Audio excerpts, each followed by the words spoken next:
आपला आजचा खऱ्या अर्थाने आघाडीचा कवी आणि गीतकार आहे, त्याचे शब्द आहेत. आणि अगदी खरं सांगायचं तर या गाण्यासाठी आम्ही आधी तुकारामांचा अभंग शोधत होतो, पण तो मिळाला नाही. आणि मग म्हटलं आपण लिहून घेऊया. तर वैभवला फोन केला आणि त्याला गोष्ट खरं तर अशी पटकन सांगण्यासारखी नाही यायची, पण त्याला ते ब्रीफ दिल्यानंतर त्याने अक्षरशः 5व्या मिनिटाला फोन केला आणि अख्खं गाणं दिलं. आणि काय अप्रतिम लिहिलंय त्याने. म्हणजे वा, होऊनच जाऊ दे.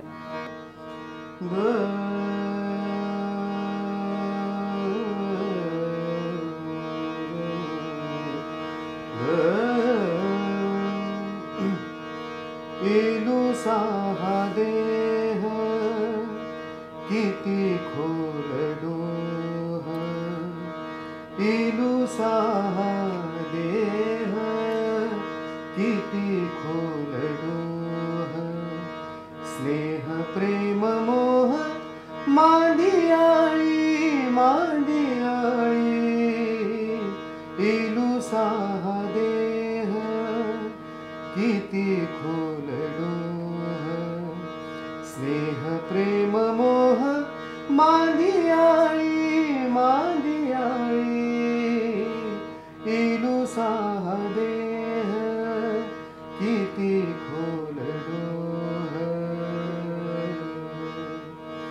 चेहऱ्या मागचा चेहरा कल्लोळ, चेहऱ्या मागचा चेहरा कल्लोळ, आरशात लोळ बिंब जाळी बिंब जाळी, इलूसा हा देह किती खोल डोह.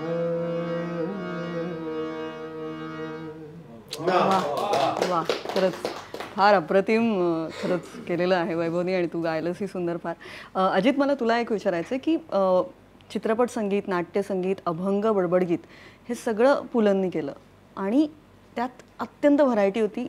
लेखनातलं म्हणजे साहित्य तर पूर्ण वेगळं, संगीत वेगळं, म्हणजे खऱ्या अर्थाने अष्टपैलू व्यक्तित्व.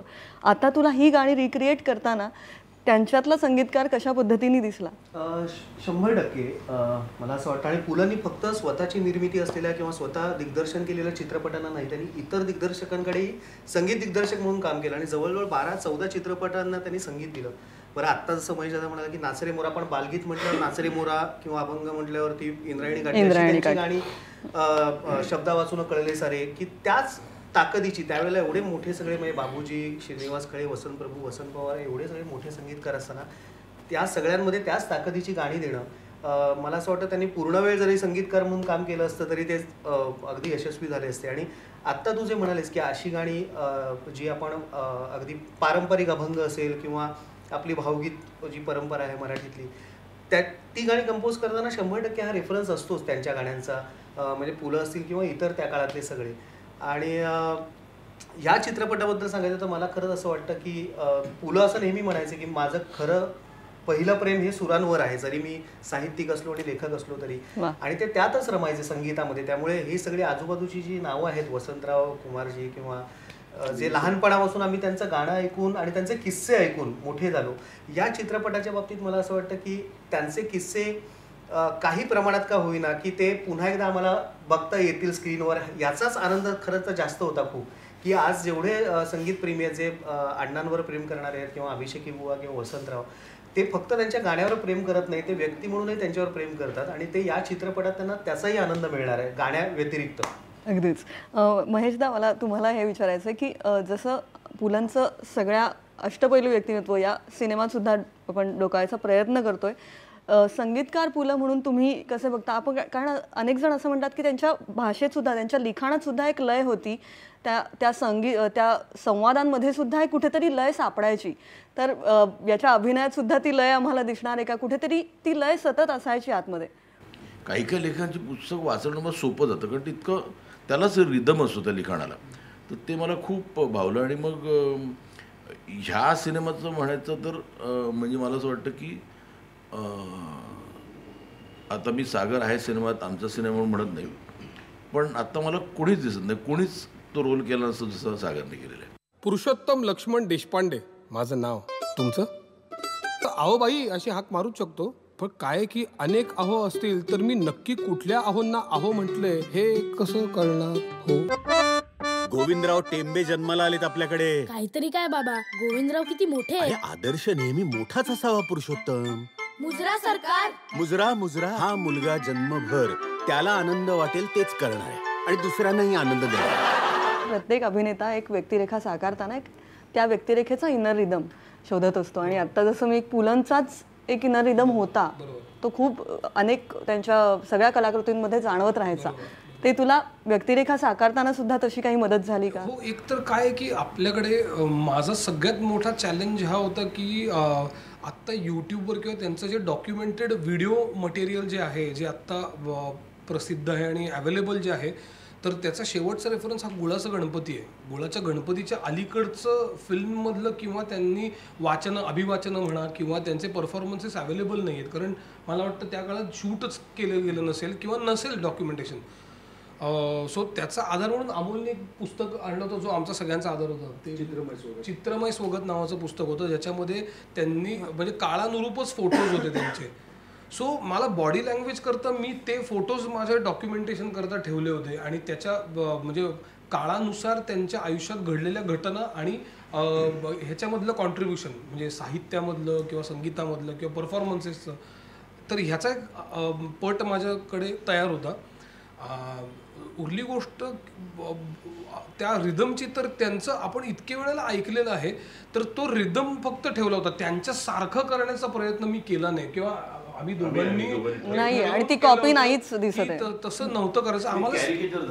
एक्झॅक्टली मला कुठे काय म्हणतात त्याला, ते मिमिक्री करणारं डबिंग आर्टिस्ट म्हणून करायला लागलं असतं, त्यातला तो सोलच गेला. ते ठरवून टाळलेलं. ते आम्ही म्हणजे पहिल्यापासूनच ते ठरवलं होतं, ज्याचा उपयोग शूटिंगच्या दरम्यान असा झाला की त्यांची भावनिक बाजू सुद्धा एक्सप्लोर करण्यात आलेली आहे फिल्ममध्ये.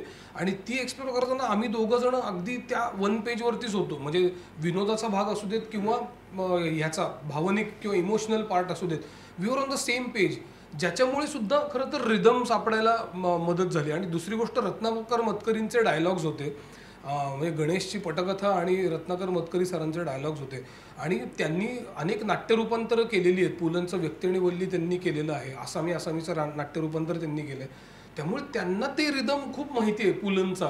त्यामुळे तो लिखाणातच मुळात तो रिदम आल्यामुळे मला फक्त I had to follow it. आणि दुसरी गोष्ट, दिग्दर्शकाचा हात पकडूनच करावं लागतं ज्या वेळेला तुम्ही बायोपिक करतात, तर हे सगळे आधार एकत्र आल्यामुळे ती गंमत आली असं मला वाटतं.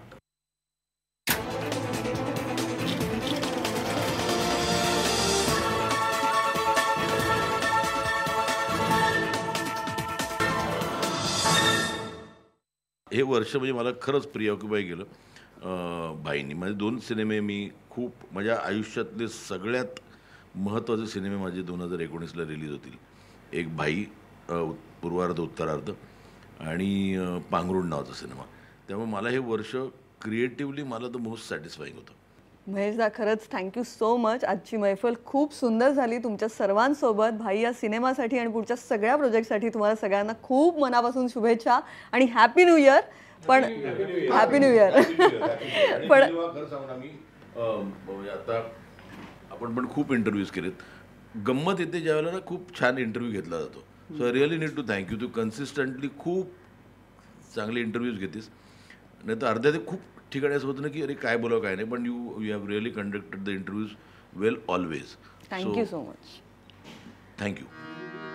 लागली समाधी, लागली समाधी ज्ञानेशाची,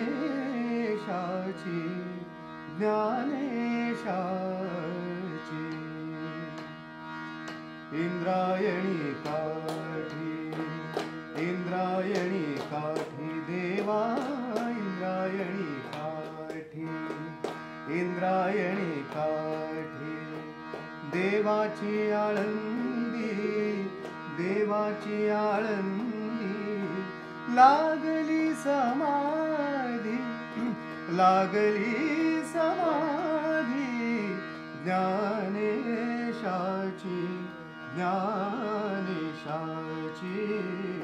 इंद्रायणी काठी, इंद्रायणी काठी.